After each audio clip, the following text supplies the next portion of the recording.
자, 이제 주제를 좀 바꿔보고 싶은데요. 어제였죠. 검찰이 검찰에 칼을 겨누는 그런 상당히 이례적인 상황이 발생했는데, 자, 이윤상 기자, 어떤 일이 있었고 이건 어떤 의미인지 한번 짚어주시기 바랍니다. 네, 어제 서울중앙지검 국정원 수사팀이 검찰을 압수수색을 했습니다. 압수수색 대상을 보면 장호중 부산지검장, 그리고 변창훈 서울고검검사, 이재영 의정부지검 형사 5부장 검사인데요.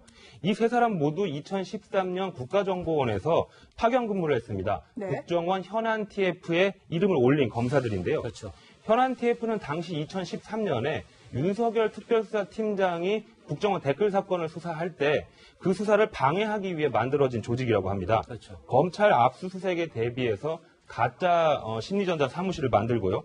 국정원 직원들이 검찰에 소환됐을 때 허위 진술을 하도록 그 교육을 시킨, 연습을 시킨 것으로 전해지고 있습니다. 이 조직의 팀장이었던 서천호 전 국정원 2차장이 조금 전 검찰에 소환이 됐는데요. 네.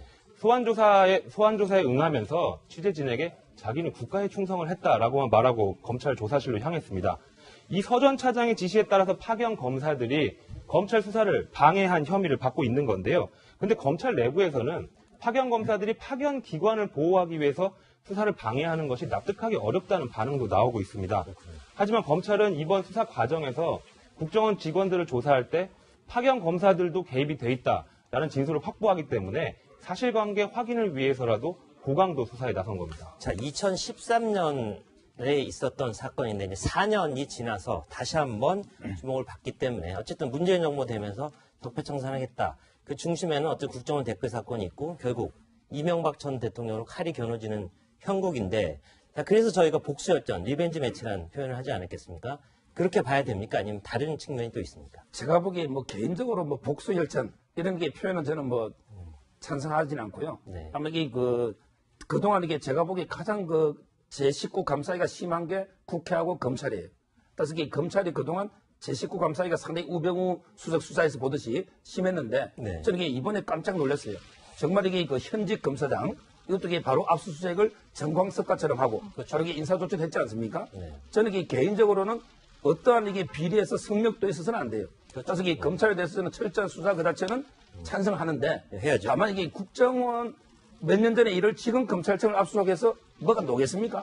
지금 이게 검찰청이 뭐가 있겠어요? 4년 전에 일이고 그러니까 그때는 특히 부산지검장이 아니었잖아요. 그렇죠. 그때는 이게 국정원의 자료가 있으면 있지. 네. 저는 이게 그래서 그거 좀 약간 이게 너무 또 보여주기. 있는 쇼로 이게 가서도 안 된다. 이걸 말씀드립니다. 네.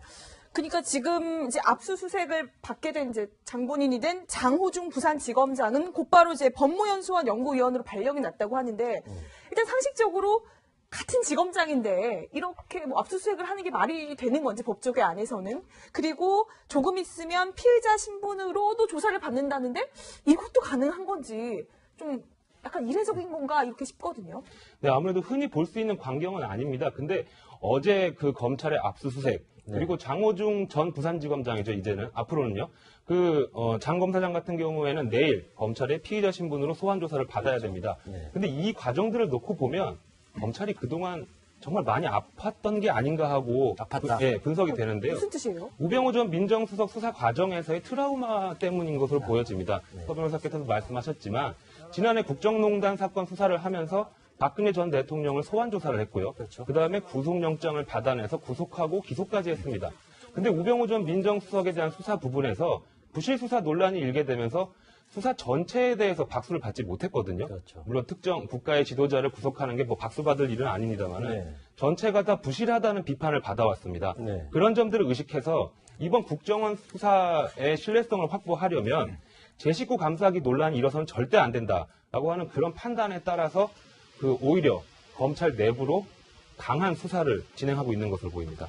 사실 이제 국정원이 그동안 보면 좀 성역같이 돼 있지 않습니까? 그래서 검찰이 수사를 하더라도 사실 들어가 쉽게 이렇게 압수수색도 못하고 이제 그런 것들이 이제 국정원이 보면 사실 검찰도 제대로 할 수 없는 지역으로 돼 있었는데 네. 지금 이제 드러난 것을 보면 당시에 결국 국정원에서 검찰에서 파견됐던 이제 이 검사들이 예를 들어서 압수수색을 하는데 허위 사무실을 만든 거죠. 예를 들어 TF 사무실이라는데 딴 사무실을 만들어서 압수수색 자체가 효과가 없도록 만들었다. 이건 제가 볼 때 정말 공무집행 방해거든요. 사실은 같은 공무원들이 공무집행을 방해한 결과적으로 그런 게 아니겠습니까? 그런 걸로 본다면 지금의 이게 만약에 물론 뭐 시간이 흘렀다고 하지만 그러나 같은 검찰 사정기관 뭐 국정원도 당시에 뭐 어떤 그런 성격이 있는데 그래도 이렇게 식으로 이제 거짓으로 어떤 압수수색 영장을 하고 압수수색을 할 수 있는 지역을 어떤 위조를 했다라면 이거는 제가 볼 때는 상당히 이거는 국기문란 차원에서 좀 다뤄봐야 된다는 문제 같아요. 자, 이윤상 기자. 뭐 윤석열 검사장의 또 행동도 이해가 가는 측면이 있잖아요. 쭉 조사를 하다 보니 4년 전에 제대로 수사를 못했어요. 국정원 내부 자료를 검토하다 보니 이 검사들이 국정원과 짜고 우리 검사를 능멸했다. 화가 많이 났잖아요. 이렇게 하는 건 좋은데 제가 갖고 있는 고민거리는 그 안에서 봤던 국정원 내부 자료 이걸 본 게 정당한 것인가?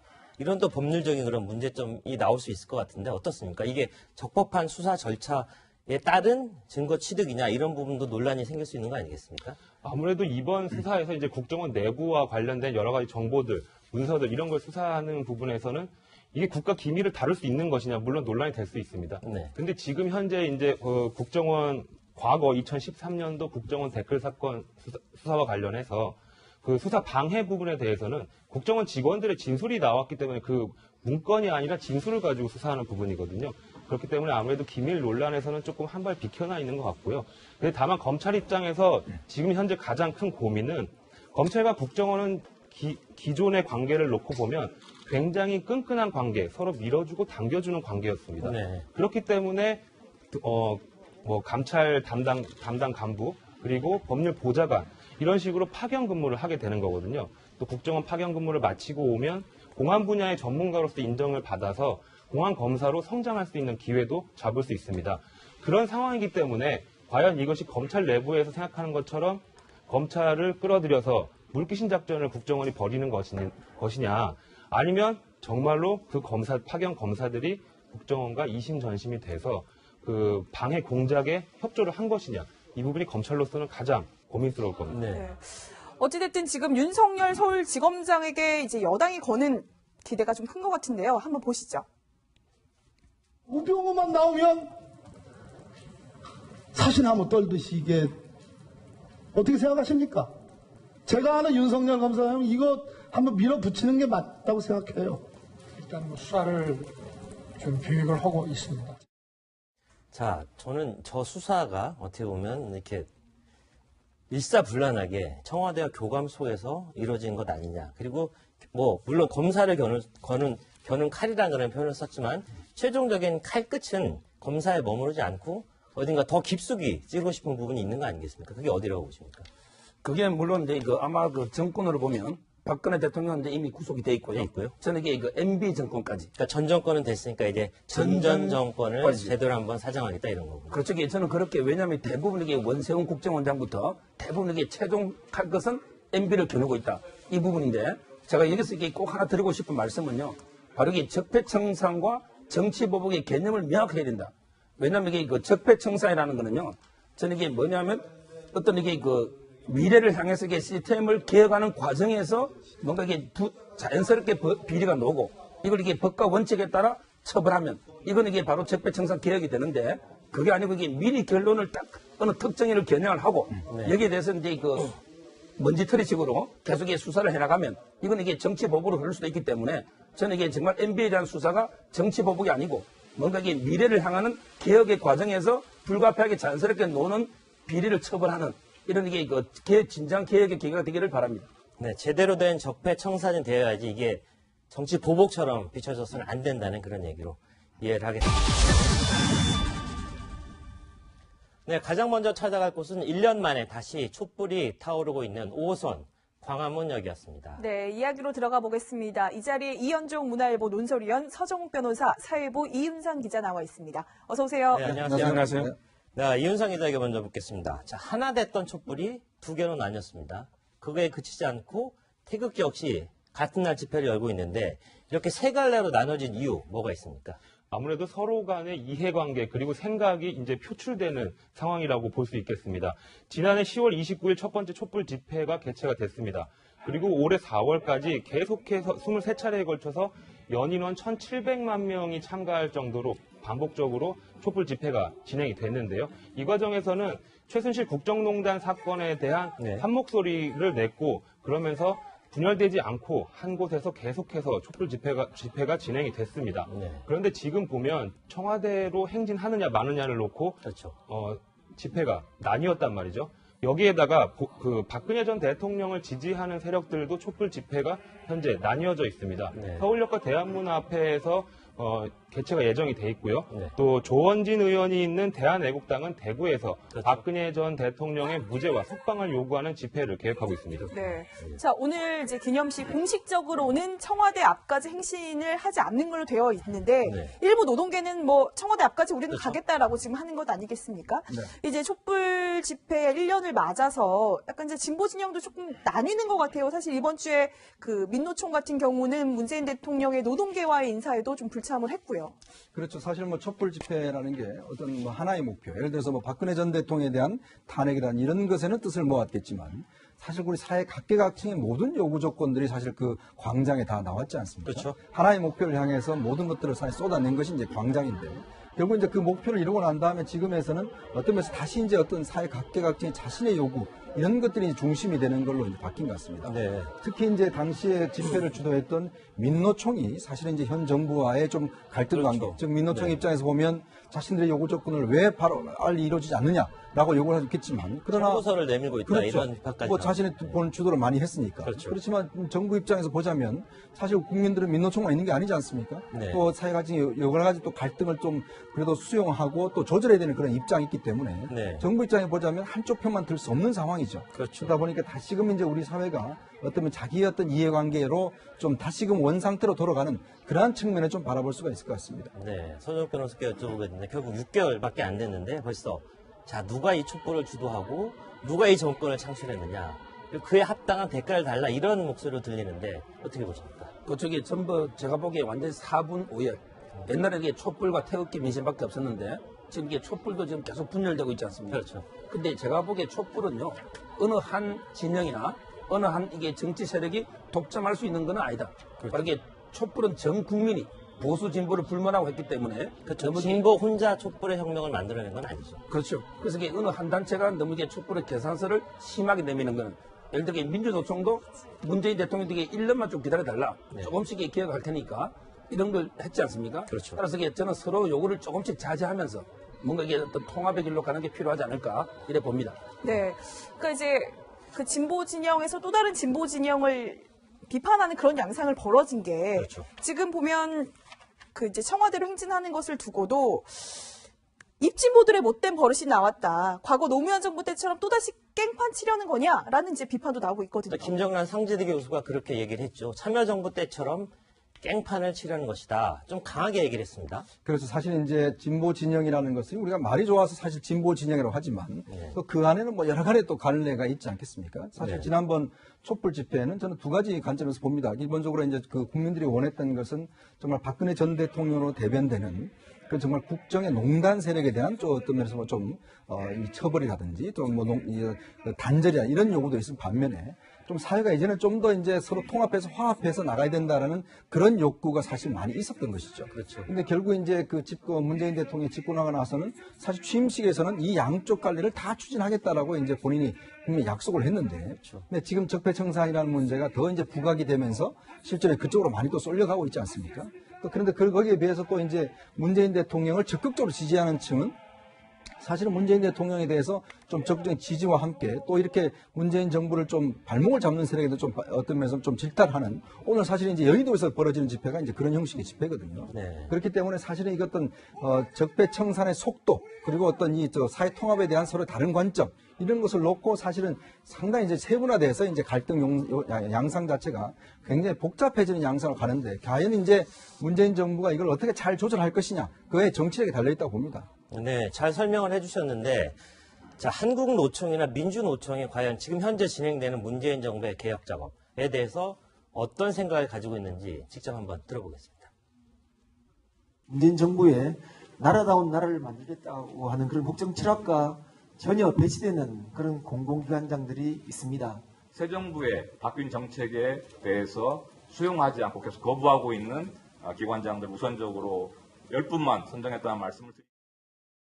그러니까 이른바 저게 이제 노동계의 뭐 촛불 청구서라고 하잖아요. 우리가 이제 문재인 정부 탄생하는데 이만큼 기여를 했으니 우리의 목소리를 더 높이겠다는 건데 사실 문재인 대통령 입장으로서는 어느 한쪽 편만 더 이상 들 수 없는 한 나라의 대통령이 돼서 굉장히 난감할 것 같아요. 그렇죠. 이게 문재인 대통령은 제가 보기에 그 적폐청산도 해야 되지만 또 이게 통합이라는 이 두 마리 토끼를 이게 동시에 잡아야 되거든요. 그래서 상당히 좀 약간 이게 중립적인 태도인데 제가 보기에 저 노동계 요구가 어느 정도는 이게 자제돼야 되겠지만 저는 이게 뼈아프게 새겨들을게요. 바로 이게 그 민주노총의 대변인이 뭐라 했냐면 항상 이 청와대가 대화보다는 행사를 중요하게 생각한다. 그래서 이게 불참했다. 이런 표현을 썼거든요. 네. 근데 이 부분은 전에 이 타견민 행정관 그 비판도 나왔지만 항상 이 청와대 행사를 보면 어떤 이게 실질적인 대화 내용보다 너무 이게 의전 행사에 이미지에 실질적인 소통보다 이미지에 하는 이건 이게 좀 비판을 깊게 새겨들어야 되지 않을까 보입니다. 네, 노사정 대화를 청와대를 초청했던 노사정 대화를 민주노총이 거부했던 그 장면이 대단히 상징적인 장면이 될 겁니다. 자, 이제 주제를 좀 바꿔보고 싶은데요. 어제였죠. 검찰이 검찰에 칼을 겨누는 그런 상당히 이례적인 상황이 발생했는데 이윤상 기자, 어떤 일이 있었고 이건 어떤 의미인지 한번 짚어주시기 바랍니다. 네, 어제 서울중앙지검 국정원 수사팀이 검찰을 압수수색을 했습니다. 압수수색 대상을 보면 장호중 부산지검장, 그리고 변창훈 서울고검검사, 이재영 의정부지검 형사 5부장 검사인데요. 이 세 사람 모두 2013년 국가정보원에서 파견 근무를 했습니다. 네. 국정원 현안 TF에 이름을 올린 검사들인데요. 그렇죠. 현안 TF는 당시 2013년에 윤석열 특별수사팀장이 국정원 댓글 사건을 수사할 때 그 수사를 방해하기 위해 만들어진 조직이라고 합니다. 그렇죠. 검찰 압수수색에 대비해서 가짜 심리전자 사무실을 만들고요. 국정원 직원들이 검찰에 소환됐을 때 허위 진술을 하도록 그 교육을 시킨, 연습을 시킨 것으로 전해지고 있습니다. 이 조직의 팀장이었던 서천호 전 국정원 2차장이 조금 전 검찰에 소환이 됐는데요. 네. 소환조사에 응하면서 취재진에게 자기는 국가에 충성을 했다라고만 말하고 검찰 조사실로 향했습니다. 이 서 전 차장의 지시에 따라서 파견 검사들이 검찰 수사를 방해한 혐의를 받고 있는 건데요. 근데 검찰 내부에서는 파견 검사들이 파견 기관을 보호하기 위해서 수사를 방해하는 것이 납득하기 어렵다는 반응도 나오고 이는 쇼로 이게 가서도 안 된다. 이걸 말씀드립니다. 네. 그러니까 지금 이제 압수수색을 받게 된 이제 장본인이 된 장호중 부산지검장은 곧바로 이제 법무연수원 연구위원으로 발령이 났다고 하는데 일단 상식적으로 같은 지검장인데 이렇게 뭐 압수수색을 하는 게 말이 되는 건지 법조계 안에서는 그리고 조금 있으면 피의자 신분으로도 조사를 받는다는데 이것도 가능한 건지 좀 약간 이례적인 건가 이렇게 싶거든요. 네, 아무래도 흔히 볼 수 있는 광경은 아닙니다. 근데 어제 그 검찰의 압수수색 그리고 장호중 전 부산지검장이죠. 이제는 앞으로는요. 장 검사장 같은 경우에는 내일 검찰의 피의자 신분으로 소환 조사를 받아야 됩니다. 근데 이 과정들을 놓고 보면 검찰이 그동안 정말 많이 아팠던 게 아닌가 하고 분석이 되는데요. 무슨 뜻이에요? 우병우 전 민정수석 수사 과정에서의 트라우마 때문인 것으로 보여집니다. 서 변호사께서도 말씀하셨지만 지난해 국정농단 사건 수사를 하면서 박근혜 전 대통령을 소환 조사를 했고요. 그렇죠. 그다음에 구속영장을 받아내서 구속하고 기소까지 했습니다. 근데 우병우 전 민정수석에 대한 수사 부분에서 부실 수사 논란이 일게 되면서 수사 전체에 대해서 박수를 받지 못했거든요. 그렇죠. 물론 특정 국가의 지도자를 구속하는 게 뭐 박수 받을 일은 아닙니다만 네. 전체가 다 부실하다는 비판을 받아왔습니다. 네. 그런 점들을 의식해서 이번 국정원 수사의 신뢰성을 확보하려면 제19 감사기 논란이 일어서는 절대 서 봤던 국정원 내부 자료 이걸 본 게 정당한 것인가? 이런 또 법률적인 그런 문제점이 나올 수 있을 것 같은데 어떻습니까? 이게 적법한 수사 절차에 따른 증거 취득이냐 이런 부분도 논란이 생길 수 있는 거 아니겠습니까? 아무래도 이번 수사에서 이제 국정원 내부와 관련된 여러 가지 정보들, 문서들 이런 걸 수사하는 부분에서는 이게 국가 기밀을 다룰 수 있는 것이냐 물론 논란이 될 수 있습니다. 네. 근데 지금 현재 이제 국정원 과거 2013년도 국정원 댓글 사건 수사와 관련해서 그 수사 방해 부분에 대해서는 국정원 직원들의 진술이 나왔기 때문에 그 문건이 아니라 진술을 가지고 수사하는 부분이거든요. 그렇기 때문에 아무래도 기밀 논란에서는 조금 한 발 비켜나 있는 것 같고요. 근데 다만 검찰 입장에서 지금 현재 가장 큰 고민은 검찰과 국정원은 기존의 관계를 놓고 보면 굉장히 끈끈한 관계, 서로 밀어주고 당겨주는 관계였습니다. 네. 그렇기 때문에 감찰 담당 간부 그리고 법률 보좌관 이런 식으로 파견 근무를 하게 되는 거거든요. 또 국정원 파견 근무를 마치고 오면 공안 분야의 전문가로서 인정을 받아서 공안 검사로 성장할 수 있는 기회도 잡을 수 있습니다. 그런 상황이기 때문에 과연 이것이 검찰 내부에서 생각하는 것처럼 검찰을 끌어들여서 물귀신 작전을 국정원이 벌이는 것이냐, 아니면 정말로 그 파견 검사들이 보고 있습니다. 하지만 검찰은 이번 수사 과정에서 국정원 직원들을 조사할 때 파견 검사들도 개입이 돼 있다라는 진술을 확보하기 때문에 사실관계 확인을 위해서라도 고강도 수사에 나선 겁니다. 자, 2013년에 있었던 사건인데 이제 4년이 지나서 다시 한번 주목을 받기 때문에 어쨌든 문재인 정부 되면서 적폐청산하겠다. 그 중심에는 어떤 국정원 댓글 사건이 있고 결국 이명박 전 대통령으로 칼이 겨눠지는 형국인데, 자, 그래서 저희가 복수열전, 리벤지 매치라는 표현을 하지 않았겠습니까? 그렇게 봐야 됩니까? 아니면 다른 측면이 또 있습니까? 제가 보기에 뭐 개인적으로 뭐 복수열전 이런 게 표현은 저는 뭐 찬성하지는 않고요. 네. 아마 이게 그동안 이게 제가 보기에 가장 제19 감사위가 심한 게 국회하고 검찰이에요. 그래서 이게 검찰이 그동안 제19 감사위가 상당히 우병우 수석 수사에서 보듯이 심했는데 네. 저는 이게 이번에 깜짝 놀랐어요. 정말 이게 현직 검사장 이것도 이게 바로 압수수색을 정광석과처럼 하고 바로 이게 인사조치를 했지 않습니까? 네. 저는 이게 개인적으로는 어떠한 이게 비리에서 성역도 있어서는 안 돼요. 그래서 이게 검찰에 대해서는 철저한 수사 그 자체는 찬성하는데 해야죠. 다만 이게 국정원 몇 년 전에 일을 지금 검찰청을 압수수색해서 뭐가 녹겠습니까?